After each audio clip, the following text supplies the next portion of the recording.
의원세비 총액을 동결한 전제기에서 의원 정수 확대를 검토하자는 의원수 확대를 공공연히 이야기하고 있습니다.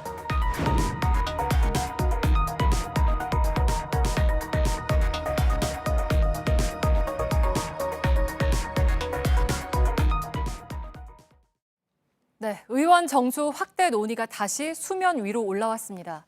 오늘 홍준표 전 한국당 대표는 미국 사례를 언급하면서 미국을 기준으로 하면 우리 국회의원은 81명이 맞다라는 취지의 글을 올리기도 했는데요.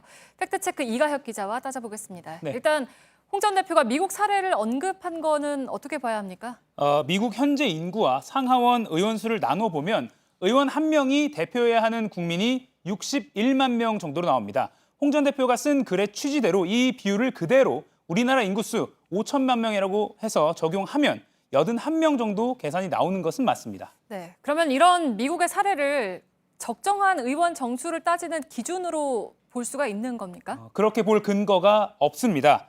미국은 OECD 국가 중에서 인구 대비 의원 수가 가장 적은 국가이기 때문입니다. 의원 1인당 인구수를 보시죠. 의원 한 명이 대표해야 할 인구가 많다는 것은 의원 수가 그만큼 적다는 뜻입니다. 우리나라는 국회의원 1인당 국민 17만 명꼴로 OECD 회원국 중에서 최하위권입니다. 꼴찌인 미국은 의원 1인당 무려 73만 명으로 의원 수가 인구 대비 가장 적습니다. 아무런 문제가 없느냐? 아닙니다. 미국 학계에서도 우리 하원 의원 수가 인구에 비해 적다, 대표성이 떨어진다, 늘려야 한다 이런 지적이 나오고 있습니다. 이 그래프는 미국 내 연구 결과인데요. 역시 다른 나라 의원 수를 인구 대비와 비교를 하고 있습니다. 미국이 가장 선 아래로 쳐져 있는데 네. 그게 의원 수가 가장 부족한 나라라고 미국 스스로도 분석하고 있는 겁니다. 네. 근데 그렇다고 해서 우리 국회가 의원 정수를 늘리는 게 과연 맞는 거냐 여기에 대한 논란도 지금 있잖아요. 그러니까 일도 제대로 안 하는데 우리 세금만 더 드는 거다라는 네. 논란인 거죠. 맞습니다. 실제로 국민들이 그렇게 느낄 만한 지표가 있습니다.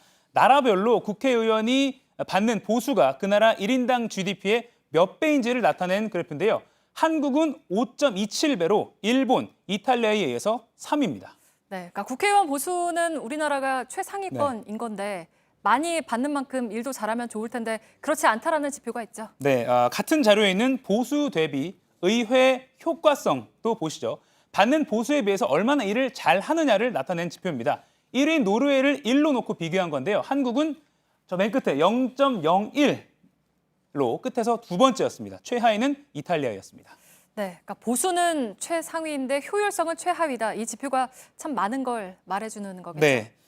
국회의원 정수 문제는 사실 나올 때마다 계속 논란이 되고 있습니다. 네. 단순히 다른 나라와 의원 수나 또 세비 규모를 비교하는 수준을 넘어서 국민이 체감하는 효능감, 또 국민들이 우리 국회에 보내는 불신, 이런 거에 대해서도 먼저 고민해 볼 필요가 있습니다. 네, 팩트체크 이가혁 기자였습니다.